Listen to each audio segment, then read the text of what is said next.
गौरी की शादी एक बड़े घर के लड़के यानी कि राजेश के साथ होती है। राजेश की 4 बहनें हैं और सभी अपने भाई पर जान छिड़कती है। अरे पापा, ये राजेश के लिए कैसी छोटी सी हिट की लड़की ब्याह लाए आप? हम लोगों का भाई तो राजकुमार है, उसके लिए तो कोई राजकुमारी होनी चाहिए थी। गौरी को ननद की बात बुरी लगती है और वो रोने लगती है। अरे क्यों गला फाड़ रही है? क्या गलत बोल दिया मेरी बेटी ने? इकलौता बेटा है हमारा, समझी? वो तो तेरे ससुर हाँ कराए थे, वरना मैं तो ना करवाती तेरी शादी अपने हीरे जैसे बेटे से। ननदे सास को भरती और सास गौरी से लड़ती। ये क्या है? तुम्हारी बहनें और माँ आए दिन मुझे खरी खोटी सुनाती रहती है। क्यों नहीं बोलते उन लोगों को कुछ? अरे क्या बोलूं? अब उन लोगों का इकलौता भाई और बेटा होना, तो वो लोग थोड़े इमोशनल है मुझे लेकर, समझा करो ना। और कौन सा वो लोग रोज आते हैं ससुराल से? माना एक साथ नहीं आती, लेकिन रोज कोई ना कोई तो खड़ा ही रहता है ना। खैर, जैसे तैसे कुछ साल गुजरते हैं। गौरी एक प्यारे से बेटे की माँ बनती है। सुनिए, हर बात पर ससुर जी से पैसा मांगना ठीक नहीं लगता। आप कोई काम क्यों नहीं करते हैं? काम तो मैंने कभी किया ही नहीं गौरी। पापा के पास इतना पैसा है कि मुझे जरूरत ही नहीं पड़ी। लेकिन कहते हैं ना, हर दिन एक सा नहीं होता। गौरी के ससुर की मृत्यु हो जाती है और घर में गरीबी छा जाती है। गौरी ननद को फोन करती है। दीदी, अब जीजा जी को बोलकर इन्हें कहीं नौकरी दिलवा दो ना। घर चलाना मुश्किल हो रहा है। माँ जी की भी तबीयत खराब रहती है। दवाई का खर्चा और मुन्ने की पढ़ाई का खर्चा काफी है। कुछ मदद मिल जाएगी दीदी। देखो गौरी, तुम तो जानती हो मेरे खुद के 3 बच्चे हैं, तो ये मत सोचना कि बात घुमा कर बोलोगी तो मैं कुछ मदद कर दूंगी।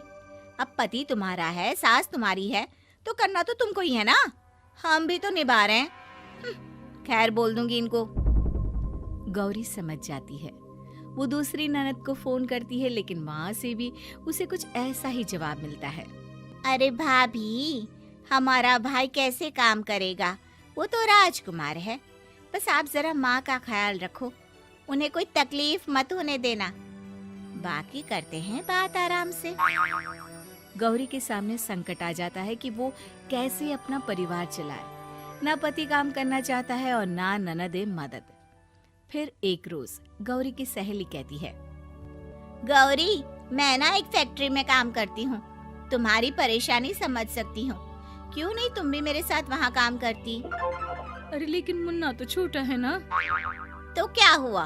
तेरी सास और पति तो घर पर ही हैं, वो लोग संभाल लेंगे। तू चल मेरे साथ। गौरी ने अब काम करना शुरू कर दिया था, लेकिन उसका सपना अपने बेटे को अच्छी शिक्षा देने का था।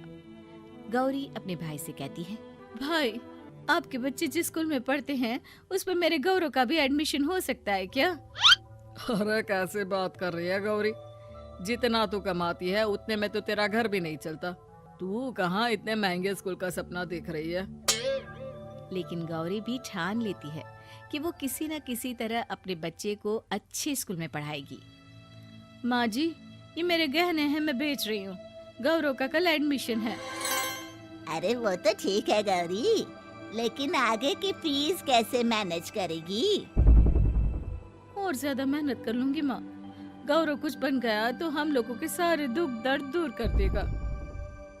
गौरी, हम लोगों ने तुझे गलत समझा, लेकिन तू ही थी जो ये घर लेकर चल रही है, वरना कब की अलग हो जाती। गौरी सास की ओर मुस्कुराकर देखती है। आप भी तो मेरा साथ दे रही हैं ना। अरे कभी खाने में अंडा या मुर्गा भी खिला दिया करो। क्या रोज रोज पत्ता खिलाती रहती हो? अरे शर्म तो आती नहीं?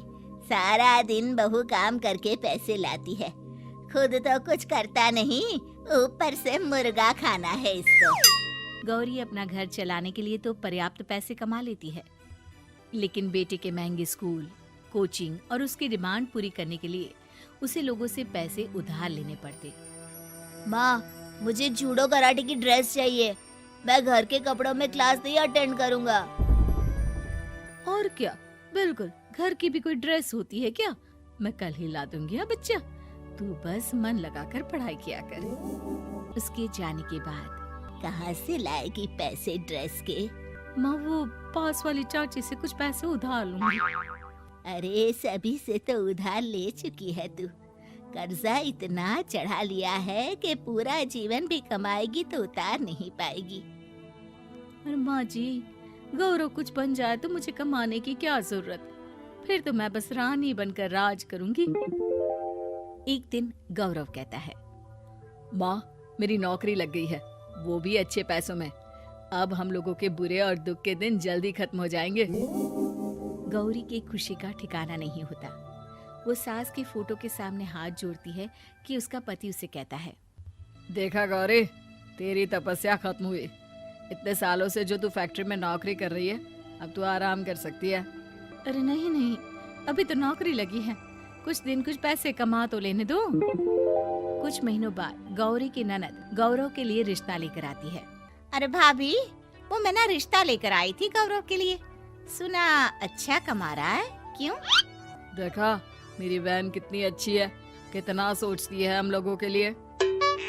गौरी कुछ नहीं कहती, लेकिन उसका मन नहीं होता है कि वो बेटी की शादी इतनी जल्दी कर दे।